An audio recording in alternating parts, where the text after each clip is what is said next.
அம்புலி மாமா கதைகள். ஆத்திகனும் நாத்திகனும். ராமனும் பரதனும் சின்ன வயதுல இருந்தே நெருங்கின நண்பர்கள். ஆனா 2 பேரும் கருத்துக்களும் வேறுபட்டு இருந்தது. ராமன் ஒரு ஆத்திகனாகவும் பரதன் ஒரு நாத்திகனாகவும் இருந்தாங்க. கடவுளோட கருணையால மழை பொழியுதுன்னு ராமன் சொன்னா, உடனே வெள்ளத்தால சேதம் ஏற்படுவதும் அந்த கடவுளோட கருணைன்னு பரதன் பதில் சொல்லுவான்.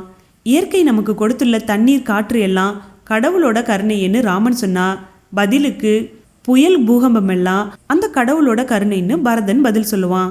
இருவருக்கும் இதுல வாக்குவாதம் ஏற்படுறதும் உண்டு. காலப்போக்குல நண்பர்கள் 2 பேரும் முதிர்ந்த வயதை அடைஞ்சி வாழ்க்கையோட இறுதி கட்டத்தை அடைஞ்சிட்டாங்க. ராமன் இறக்குற சமயம் அவனை சொர்க்கத்துக்கு அழைச்சிட்டு போக தேவதூதர்கள் வந்தாங்க. ராமன் அவங்க கிட்ட தன்னோட நண்பனும் இறக்கும் தருவாயில இருக்கிறதாகவும் அவனையும் சொர்க்கத்துல கடவுள்கிட்ட அழைச்சிட்டு போகணும்னு சொன்னான். கடவுளை நேர்ல பார்த்தா தன்னோட நண்பன் மனம் திருந்தி ஆத்திகனாவான்னு ராமன் நம்பினான்.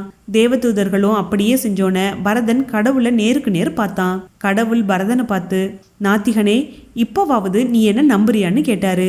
உடனே பரதன், கடவுளே, நாங்க ரொம்ப சாதாரண மனிதர்கள், நாங்க தெரிஞ்சுக்க வேண்டியது எவ்வளவோ இருக்கு, என்னோட அறிவு கண்ணை திறந்ததுக்கு நன்றின்னு மனம் திருந்தி சொல்லி கடவுளை கும்பிட்டான்.